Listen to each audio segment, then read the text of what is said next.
ಹ್ಮ್. ನಮಸ್ಕಾರ ನಮಸ್ಕಾರ welcome back to our YouTube channel. ಇವತ್ತು ಎನ್ ಟಿ ಎ ಕಡೆದಿಂದ ಈ ಟೈಮಿಗೆ ನೀಟ್ ರಿಸಲ್ಟ್ ಬರ್ತೈತೆ ಅನ್ನೋದು ಯಾರೂ ಅನ್ಕೊಂಡಿಲ್ಲಾಗಿದ್ರಿ.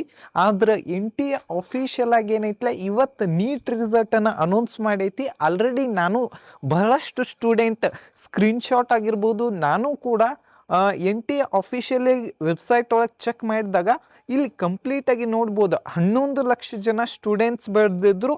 ಅರೌಂಡ್ 58% ಸ್ಟೂಡೆಂಟ್ಸ್ ಏನೈತಲ್ಲ ಕ್ವಾಲಿಫೈ ಆಗ್ಯಾರು. ಮತ್ತು ನಮ್ಮ ಕರ್ನಾಟಕ ಒಳಗೆ ನೋಡ್ಬೇಕಂದ್ರೆ ಓಕೆ 138 ಸ್ಟೂಡೆಂಟ್ಸ್ ಏನೈತಲ್ಲ 690 ಮಾರ್ಕ್ಸನ್ನು ತೊಗೊಂಡರು. ಮತ್ತು ಆಲ್ಮೋಸ್ಟ್ ಆಲ್ ಬಹಳಷ್ಟು ಜನನು ಏನೈತಲ್ಲ ನಾವು ನೋಡಿದ ಪ್ರಕಾರ ಅಂದ್ರೆ ಈ ವರ್ಷ ಆಲ್ಮೋಸ್ಟ್ ಆಲ್ ಒಂದು ಸ್ವಲ್ಪ ಆಲ್ರೆಡಿ ಎಕ್ಸ್ಪೆಕ್ಟೆಡ್ ಕಟ್ ಆಫ್ ಏನಿತ್ತು ಅದಕ್ಕಿಂತ ಹೆಚ್ಚು ಕಡಿಮೆ ಆಗೋ ಚಾನ್ಸಸ್ ಅಂತೂ ಜಾಸ್ತಿ ಐತಿ.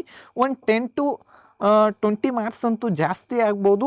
ನೆಕ್ಸ್ಟ್ ನೋಡ್ಬೇಕಂದ್ರೆ ಜನರಲ್ ಮೆರಿಟಿಗೆ ಏನೈತಲ್ಲ 2,91,000 ಸ್ಟೂಡೆಂಟ್ಸ್ ಬರ್ದಿರಂದ್ರೆ O B C 5,12,000, S C ಮತ್ತು 1,59,000 ಮತ್ತು ಎಸ್ ಟಿ ಕ್ಯಾಟಗರಿಗೆ 63,000 ಇಷ್ಟು ಜನ ಬರ್ದಾರು. ಮತ್ತು ನಾಳೆ ಏನೈತಿ ಕಟ್ ಆಫ್ ವಿಡಿಯೋ ಅಂತೂ ಬರ್ತೈತಿ. ನೆಕ್ಸ್ಟ್ ಇದೇ ರೀತಿ ಅಪ್ಡೇಟ್ಗಾಗಿ ಇನ್ನೂ ಯಾರೆಲ್ಲ ಸಬ್ಸ್ಕ್ರೈಬ್ ಮಾಡಿಲ್ಲ ಅಂದ್ರೆ ಸಬ್ಸ್ಕ್ರೈಬ್ ಮಾಡಿ. Thank you.